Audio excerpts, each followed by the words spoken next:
se retrouve à ce moment-ci dans le cours sur la mort et ses rites d'hier et aujourd'hui, avec une réflexion dans la section qu'on est en train de couvrir sur la culture funéraire matérielle qui existe un peu partout sur la Terre.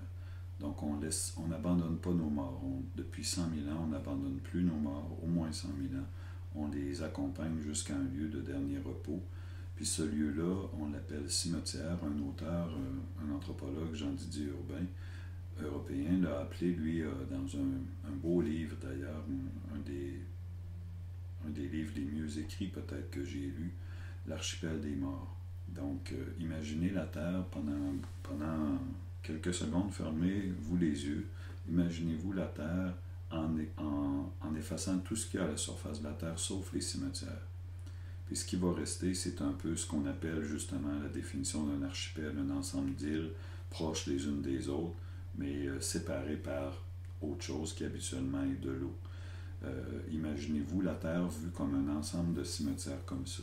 Imaginez-vous aussi, comme le romancier Milan Kundera a déjà essayé de l'estimer dans un de ses romans, que 80 milliards d'êtres humains sont enterrés dans ces cimetières-là ou dans des lieux qu'on n'appelait pas encore cimetières à l'époque où on les a enterrés. Donc, ce que moi j'ai essayé de faire dans le travail ici autour du cours, c'est d'en faire un objet d'analyse. Le cimetière, donc l'archipel des morts, les cimetières deviennent un espace d'analyse pour essayer de voir qu'est-ce que ça nous apprend sur notre façon de vivre aujourd'hui, le fait qu'on place nos morts dans des endroits particuliers avec des méthodes puis des pratiques qui sont particulières aussi à un temps, à une époque, à une culture. Donc, si on regarde un petit peu un travail de typologie, c'est un premier travail qu'on peut faire en sciences. On n'a pas encore une théorie très élaborée, mais on a au moins un système de classement ou des outils pour nous aider à réfléchir. Donc, ce premier travail-là, je le présente comme ça. Je remarque dans mon analyse à moi des cimetières que les cimetières sont des espaces qui sont souvent clôturés. On va voir des exemples de ça parce que tout de suite après ce cours vidéo-là va venir une série de photos où on va essayer d'illustrer donc chacune de ces caractéristiques-là. Un espace clôturé, donc d'abord. Deuxièmement, un espace ordonné. Pourquoi le point d'interrogation? Ordonné peut-être dans beaucoup de cas, mais pas toujours, on verra. Aussi, le cimetière a un espace spécialisé parce que sous l'appellation de cimetière, il y a toutes sortes de choses qui se cachent. Quand on va visiter les cimetières un peu partout sur la planète, on s'aperçoit qu'on y trouve autre chose que la vision traditionnelle d'un cimetière. Par exemple, le columbarium, pour récupérer les cendres qu'on a placées dans une urne qu'on dit urne cinéraire. Donc le columbarium nous permet dans ce qu'on appelle des petites niches d'aller placer l'urne. Mais on peut aussi disposer autrement des cendres après la crémation. Donc on va voir d'autres modes de disposition des cendres ou même ça peut être le corps au complet. On a aussi troisième type d'espace spécialisé qu'on retrouve dans certains cimetières, ce qu'on appelle des enfeux ou des cryptes. C'est deux synonymes. Donc c'est un endroit où on va pouvoir glisser le cercueil, mais c'est un endroit qui est hors sol. C'est soit à l'intérieur d'un bâtiment ou à l'extérieur. Ça peut ressembler à un columbarium. Dans le fond, imaginez un columbarium avec des espaces plus grands où tout le cercueil peut être entré, puis scellé par la suite, évidemment. Les tumulus, donc ici, ça serait plutôt, imaginez dans le paysage, une espèce de petite colline, et sous la colline, un corps ou des corps sont enterrés. Mais on a décidé de rendre ça beaucoup plus visible dans le paysage. Plutôt que d'enterrer, on crée un monticule.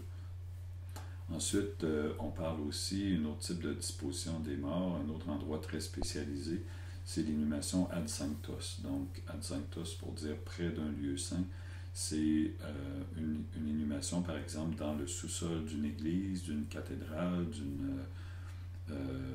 d'une chapelle ou d'un monastère. On verra aussi des exemples de ça. Puis, il existe d'autres types de cimetières ici que j'ai tout simplement regroupés dans la catégorie autres. Donc, des espaces spécialisés. La prochaine caractéristique qui paraît probablement plus ambiguë pour beaucoup de personnes. Je dis ici que les cimetières sont un espace qui est chargé symboliquement.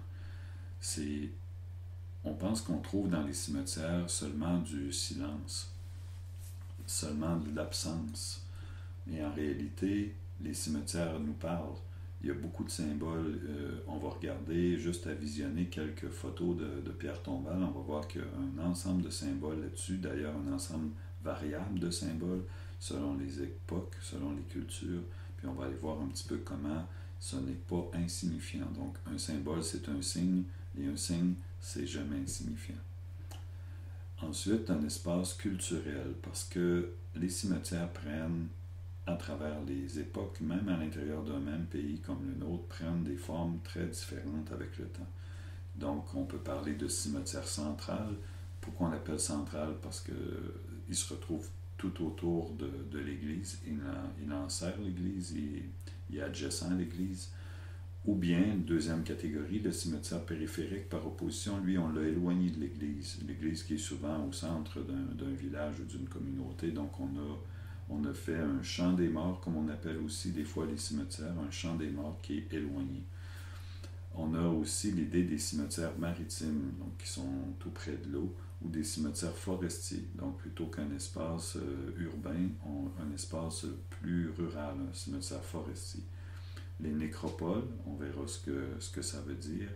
On parle aussi maintenant de plus en plus de cimetières virtuels, donc un cimetière qu'on va retrouver plutôt sur le web que dans le paysage. Qu'est-ce qu'il y a de particulier, ce cimetière-là? Donc, il est très lié justement à la culture, on pourrait dire, postmoderne.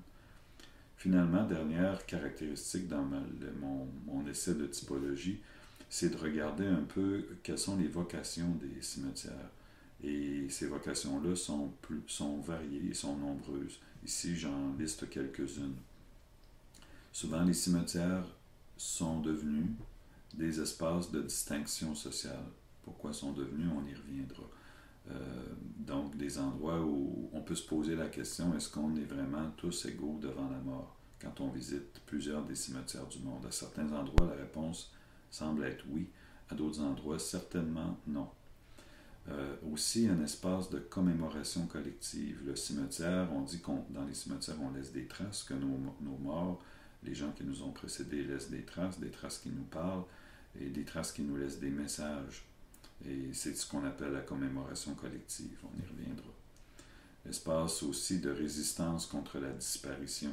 Donc, ça aussi, on va reparler de ça.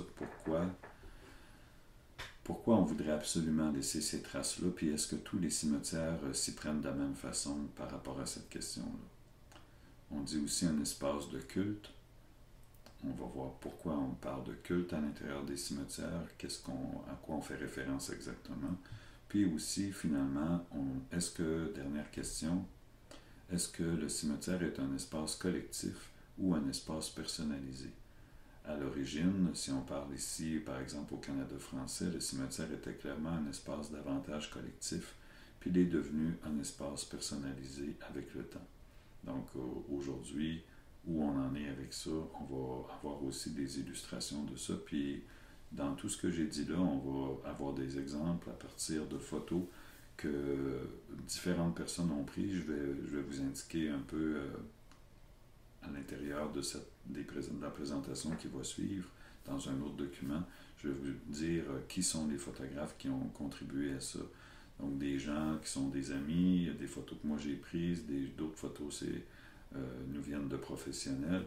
Puis un bon nombre de ces photos-là viennent de personnes comme vous autres, c'est-à-dire des gens qui ont pris le cours, puis ensuite, connaissant le travail que j'essayais de faire, ont contribué dans leur déplacement à prendre des photos, à me les envoyer, puis des photos qui vont se retrouver dans le document ici avec le cours. Donc je remercie très sincèrement tous ces gens-là qui rendent ça possible, parce qu'on dit souvent, une photo vaut 1000 mots.